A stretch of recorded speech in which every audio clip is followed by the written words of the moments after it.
자, 첫 번째, 클라인펠트 증후군입니다. 이게 뭐냐라고 하면 태내기에 아기가 엄마 뱃속에 있으면서 어떠한 문제가 생길 수 있다라는 거예요. 문제가 생길 수 있는 것들을 의미하는 것이 이 내용들인데요. 자, 첫 번째, 이제 클라인펠트 증후군이에요. 클라인펠트 증후군이다라고 얘기하는 것은 이 남성에게만 생깁니다. 그러니까 남성에게만 생기는 병이에요. 뭐 다운 증후군이라든지 이런 병들처럼 이 클라인펠트 증후군이라는 게 있어요. 그래서 남성에게만 나타나요. 왜 남성에게만 나타나냐?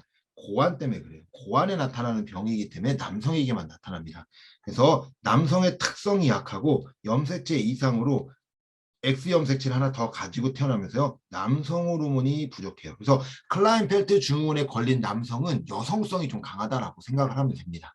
자, 그럼 또 반대로 이 터너 증후군이라는 게 있는데 터너 증후군은 여성에게만 생깁니다.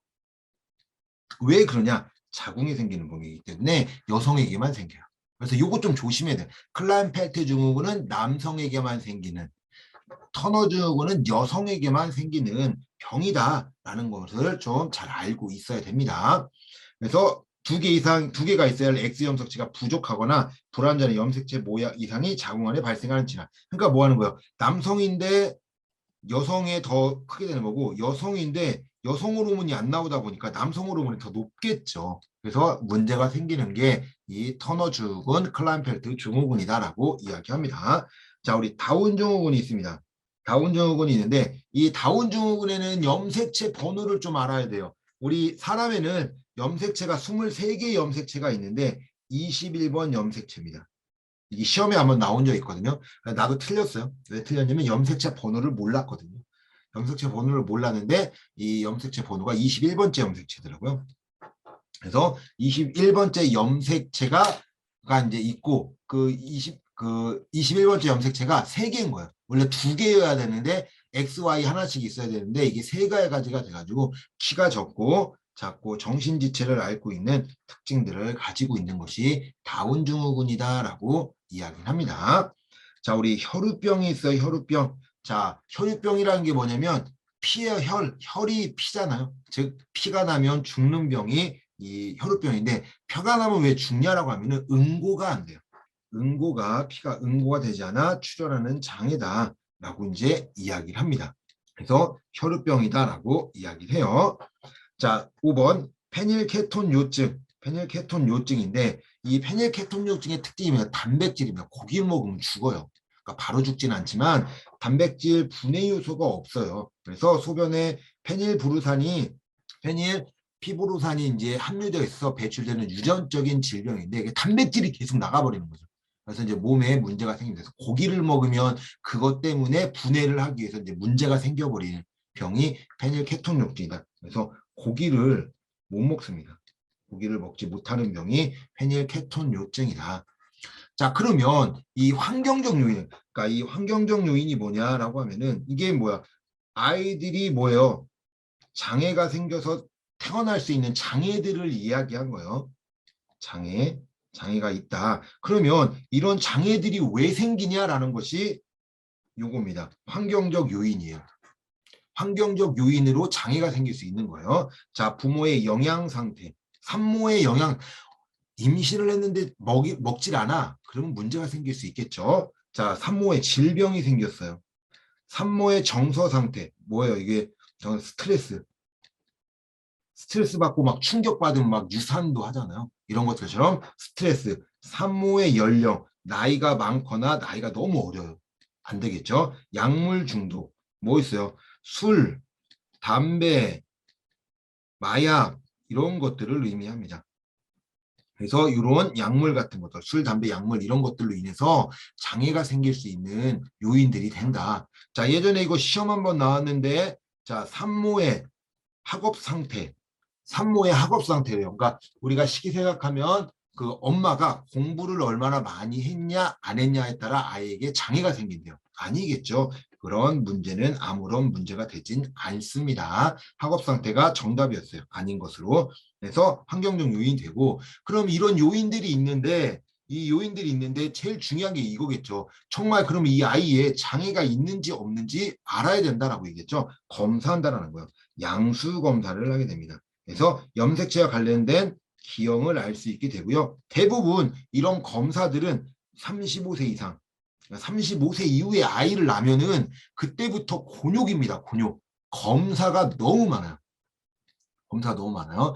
자, 35세 이상 임산부인 경우, 쌍둥이를 임산한 경우, 또 가족력이 있는 경우 검사하게 되고요. 다운 증후군을 판단하는 기준이 되는 검사가 양수검사다라고 이야기합니다. 자, 육모 생체 표본 검사가 있어요. 이거는 아이에게 이제 태아가 자궁에 있을 때 유전적 결함이 있는지 보는 겁니다. 그래서 이 기형이 있는지, 대사 질환이 있는지 이런 것들을 보는 것들. 아까도 이야기했죠. 35세 이상 가족력. 요 가족력과 35세 이상은 대부분 다 검사한다라고 생각하면 돼요. 자, 초음파 검사. 요 초음파 검사는 누구나 다 합니다. 초음파 검사는 좀 많이 해요. 왜 그러냐면 그 초음파로 인해서 아이의 장애 유무도 볼 수 있고요. 아이의 성별도 볼 수 있고요. 그리고 아이가 어떻게 뭐 하고 있는지, 뭐 얼마나 성장을 했는지 이런 것들 모두 볼 수 있는 것이 초음파 검사예요. 그래서 우리 애기도 이제 초음파 검사했을 때 의사 선생님이 뭐라고 했냐면 애기가 탯줄 갖고 논다라고 얘기해요. 탯줄 갖고 자기 탯줄 갖고 놀고 있네요라고 하는데 이게 좀 나중에 문제될 수 있는 게 스스로 탯줄을 가지고 놀다가 목을 이렇게 감는데요. 그래서 이제 질식사하는 아이들도 생긴다 이렇게 얘기하더라고요. 근데 탯줄 갖고 노는 게 조금 위험할 수도 있는 건데 아이가 탯줄을 갖고 놀고 있네요라고 이제 이야기를 하더라고요. 이런 것들이 어떻게 알았냐? 초음파 검사로 알게 되었다라고 이야기합니다. 자, 3호의 혈액도 검사해요.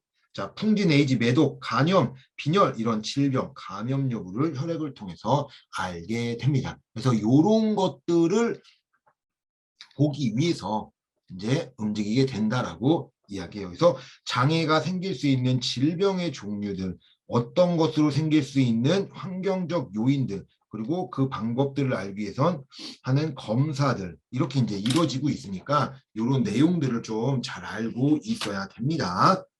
문제를 보도록 하겠습니다. 자, 태아의 유전적 요인에 의해 발달장애의 설명으로 옳지 않은 것은 발달장애가 생기는 거네요. 발달장애로 옳지 않은 겁니다.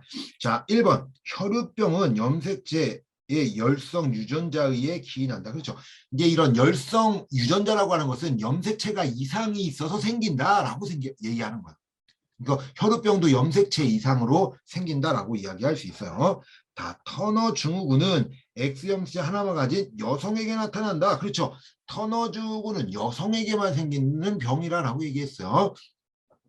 그래서 X염색체, Y염색체가 없어가지고 어떻게 된 거죠? 자, 클라이펠터 증후군은 누가 생기냐고 남자에게 생긴 거죠. X염색체를 하나 더 가진 남성에게 나타난다. 그렇죠. 남성에게. 그래서 여성적인 모습을 보이게 되고 여성적인 모습을 보여야 되는 X염색체가 두 개 있어야 되는데 하나만 갖고 생겨나니까 여성은 터너 증후군이 생긴다. 그래서 터너는 여성에게, 클라인펠트 증후군은 남성에게만 생긴다. 자, 다운 증후군은 23번째 염색체가 하나 더 있어. 염색체 수가 47개이다. 내가 이 문제를 틀렸었는데 이 염색체 수가 47개가 맞거든요. 47개, 23쌍의 염색체로 인해서 23번, 몇 번이라고 했어요? 21번째 염색체로 21번째. 23개의 염색체가 있는데 그중에 21번째 염색체가 하나 더 있는 거죠.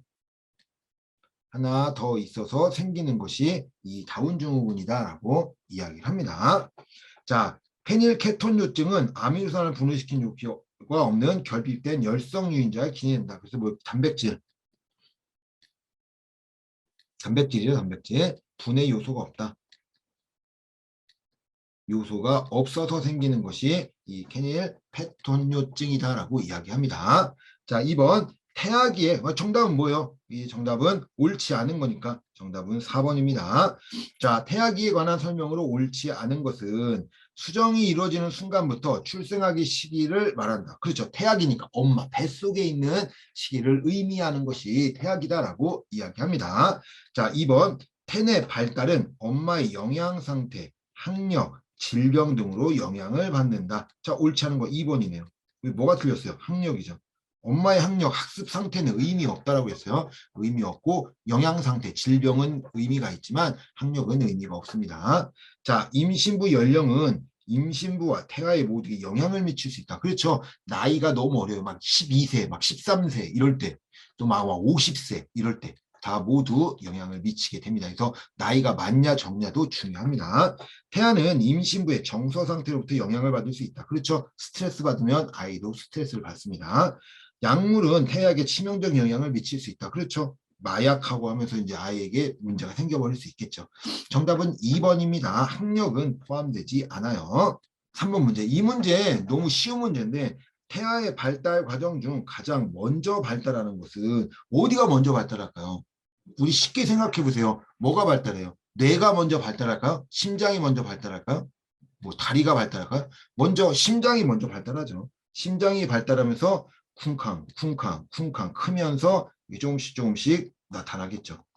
그래서 이제 다리도 나타나고 뭐 이제 팔도 나타나고 머리 목도 만들어지고 뭐 이러면서 움직이겠죠. 그래서 우리 이제 인행사에서 이야기했던 것들처럼 처음에 인행사 처음에 얘기했던 뭐요? 인간의 발달은 중심에서 말초로 간다라고 했죠. 중심에서 말초로 가는 것처럼 심장이 가장 중요하다라고 이야기합니다.